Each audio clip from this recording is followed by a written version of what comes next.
मस्तपैकी फ्रेश अशी सकाळ आहे आणि थंडीची सुरुवात झालेली आहे आणि मुलांच्या वगैरे सगळ्यांच्याच सुट्ट्या संपून आता रुटीन पुन्हा चालू झालेलं आहे. कारण मध्ये काय होतं, सण जशी चालू होतात ना तसे एक दिवसाची सुट्टी, 1-2-4 दिवसाची सुट्ट्या आणि रुटीन जरासं हे झाल्यासारखं होतं. आता तसं नाही. आता कसं होईल की आता चालू झालं की जवळजवळ ॲन्युअल त्यांच्या होईपर्यंत बहुतेक एकसारखं रुटीन असेल आणि सण आले किंवा त्यांचंही घरात वगैरे असणं आपलं पण रुटीन वेगळं होऊन जातं असं होतं. आणि कॉलेज शाळा चालू झाली ना तरी एक 8-10 दिवस ते रुटीन बसायला लागतंच असं होतं. छान अशी गुरुवारची सकाळ सुरुवात झालेली आहे. तर दर गुरुवारी असं दरवाजा वगैरे आम्ही पुसून घेत असतो. कुणी पुसव, मी पुसेन किंवा प्रणव पुसेल, हर्षदा पुसेल. आणि मग पूर्वी हळदीनंच काढत होते स्वस्तिक वगैरे, आता ते तयारच आणलेले आहेत, ते स्टिकर असतात तसे. दरवाजा वगैरे मात्र दर गुरुवारी पुसून घेते.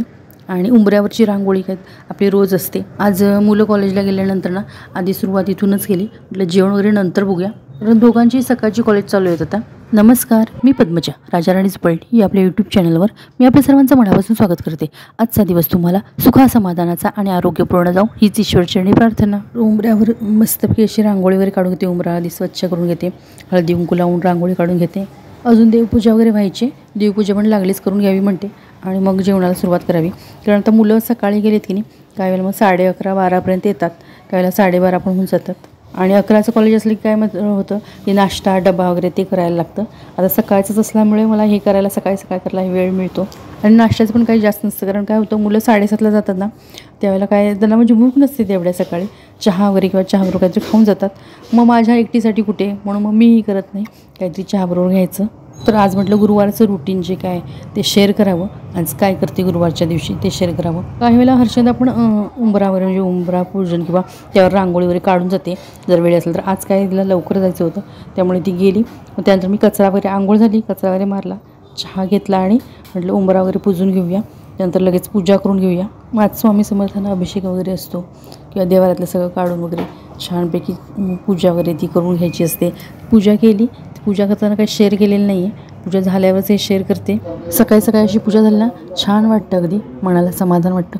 पण डबे वगैरे असलं की काही हे करता येत नाही, मग त्याला आधी प्राधान्य द्यायला लागतं. आणि देवाला पॉलिश केल्यानंतरच बघा, त्यानंतर बहुतेक मी शेअर केलं नाही दिवाळीच्या पूजेनंतर. गुरुवारची एकदम साधी अशी पूजा आहे, पण छान वाटतंय, मस्त वाटते ना, मनाला अगदी समाधान वाटतंय ना. त्यानंतर आता आले स्वयंपाक करायला. आणि आधी आंघोळ झालं ना, कचरा वगैरे काढून घेतलं, उंबरटावर पूजन घेतलं आणि पाणी पण मध्ये भरून घेतलं, कारण पाण्याची वेळ आमची सकाळची असते. आणि आज काय फक्त हंडा भरून घ्यायचा होता, कारण पिंप भरलेला तसाच होता, त्यामुळे फक्त हंडा भरायचा होता. आणि आज गुरुवारचा नैवेद्य काही ना काही असू देत, पण नैवेद्य जो काय मी करेन घरात ते दाखवते, त्यामुळे हंडा वगैरे भरून घेतला. आता इथं पानं धुवून घेताना दिसते, तर ही पानं आहेत ना अळूची पानं आहेत. बरेच दिवस झाले अळूच्या वड्या केल्या नव्हत्या, मस्त कुरकुरीत अशा अळूच्या वड्या. कारण अळूची वडी तळून करणार आहे, म्हणजे वाफून जरी घेतली तरी तळून घेणार आहे. त्याच्या आधी काय करणार, धुवून ठेवली ती पानं निथळत आणि म्हटलं चपातीचं पीठ मळूया आधी, कारण पीठ मळून ठेवलं की पीठ भिजतं, बाकीचं आठवेपर्यंत पीठ भिजून जाईल. चहा वगैरे मग अशी झाला, तो चहाचं पातेलं पण तिकडे दिसत असेल, हंड्याजवळ चहाचं पातेलं आहे. चहा वगैरे घेतला आणि तसंच ठेवलं, म्हटलं आटपून घेऊया आधी बाकीचं सगळं. आणि हे जे करते ना, तर ते काय करते, तर दुधाचं पातेलं होतं, त्यात माझा चहा जो केला ना त्यात ते दूध घातलेलं आणि म्हटलं साय कडेला असते ते, म्हटलं टाकण्यापेक्षा आपण जेव्हा पीठ मळतो, कणिक मळतो ना, तेव्हा असं काही वेळेला जेव्हा असतं तेव्हा मी त्यात घेते पाणी. ते पातेल्याला चिकटलेली साय वगैरे असते, थोडंसं दूध वगैरे असतं, त्यातच थोडंसं पाणी घालायचं आणि त्यातच मळायची मस्त चपात्या. तर मग आता कुकर लावून घेते. कुकर आदल्या दिवशी धुवून निथळत जरी ठेवला तरी दुसऱ्या दिवशी काय करते, जेव्हा कुकर लावायचं असेल तेव्हा धुवून नुसतं घेते. आठवड्यातून मी तेच म्हटलं, आठवड्यातून एखाद दुसऱ्या वेळेलाच घासते. आणि आज गुरुवार आहे ना, त्यामुळे मी पिवळ्याचं कलरचा म्हणजे गाऊन घातलेला आहे, म्हणजे पिवळ्या कलरचा ड्रेस, साडी काही असं घालायचं गुरुवारच्या दिवशी. मी मध्ये हे शेअर केलेलं की पिवळा कलर गुरुवारचा वापरावा, त्यामुळे काय होतं, गुरुग्रह असतो ना तो स्ट्रॉंग होतो आपला. सोमवारी बघा आपण व्हाईट घालतो, मंगळवारी लाल कलरचं, असं बहुतेक दसऱ्याच्या वेळेला तसं आपण महिलांना बहुतेक करून तसं वापरतो. तर आता कुकरमध्ये भात आणि मूग लावून घेतले, कारण वडी पण आहे, तर भाजी आमटी एकच करणार आहे. तर मुलं आवडीने वडीच खाणार, ते भाजी आमटी काय केलं त्याच्याकडे बघणारच नाही, वडी आवडीने खातील. तर वडीची जी रेसिपी आहे ना, अगदी थोडक्यात रेसिपी शेअर करते. तर वडीसाठी आपण जे पीठ लावतो ना, तर त्या पिठासाठी वेगळी आता पद्धत करते, 2 पद्धतीने करते. काही वेळेला नुसतं पिठात तिखट मीठ वगैरे घालून ते पण लावते. आता हे करते ना, हे आता मिरची आहे ना जी, ती मिरची कट करून घेतली, लसूण आणि खोबऱ्याचे तुकडे, म्हणजे खोबरं लागणार आहे, तर ते खोबरं बारीक तुकडे केले आणि मिक्सरला लावून घेणार आहे. ते ओलं खोबरं आहे ना, ते वेळीवर जरी होऊन घेतलं तरी चालतं. मी आता इथे तुकडे करूनच ते मिक्सरला लावून घेतलेले आहे. आणि ही जी मिरची आपण बारीक चिरून घेतली आहे ती कढईमध्ये भाजून घेणार आहे. त्यातच लसूण वगैरे खोबरं थोडंसं परतून घेणार, पण मिरची बऱ्यापैकी छान अशी तेलामध्ये परतून घेणार आहे. आणि ही पानं बघा निथळत ठेवली तशी चाळणीमध्ये, तर त्यात पाण्याचा अंश असतो, आपण धुवून घेतलेली असते ना मिरची. मग आधी मिरची थोडा वेळ तशीच परतली आणि मग तेल घालून घेतलं, एकदम पांढरसर अशी केली आणि त्यात आता लसूण घातलेली. तर लसूण जरा असाच वेळ परतून मग आता ओलं खोबरं जे असतं ना ते भाजते. आणि चिंच आणि गूळ ते भिजत ठेवलेलं होतं आधीच, तर इथं आता ओलं खोबरं आहे ना ते थोडंसं आता परतून घेते. जास्त नाही करायचं, थोडंसं अगदी परतून घ्यायचं. खोबरं मिरची आणि लसूण जे होतं ना भाजून घेतलेलं ते गार करून मिक्सरला बारीक लावून करून घेतलं. अगदी पेस्ट असं ना बारीक अशी पेस्ट अशी वाटून घेतली. आणि त्यामध्येच मग आता हळद, हिंग, मीठ आणि चिंच गुळाचं जे पाणी केलेलं होतं ना ते पाणी वगैरे असं घालून घेतले. आता त्यामध्ये बेसनचं पीठ पण हे करायचं आहे, त्यात मावेल एवढं बेसनचं पीठ घालून घेणार आहे. म्हणजे ही जी पेस्ट वगैरे केलेली आहे ना त्यामध्ये तीळ वगैरे ते पण घातलेले आहेत. आता जे करते ना ते चिंच गुळाचीही केलेली ना, चिंच गुळ भिजत ठेवलेला त्याचा कोळ घालून करूनही केला आहे. आणि तो जर असा गाळणीतून गाळला. आता पीठ घालून घेते, बेसनचं पीठ घालून व्यवस्थित असं मिश्रण केलं. आणि ते आता अळूची पानं आहेत ना त्याचे शिरा वगैरे जे आहेत ते थोडे अशा काढून घेते, चाकूने वगैरे कट करून घेतल्या. तेच हातात घेऊन दाखवत होते तुम्हाला की देठ किंवा त्याचे जे शिरा असतात ना ते अशा थोड्याशा अशा कट करून घेतल्या. देठ पूर्ण काढल्या आणि शिरा होते त्या बऱ्यापैकी कट करून घेतल्या. थोडासा देठ वगैरे असतो तो पण काढून घेतला.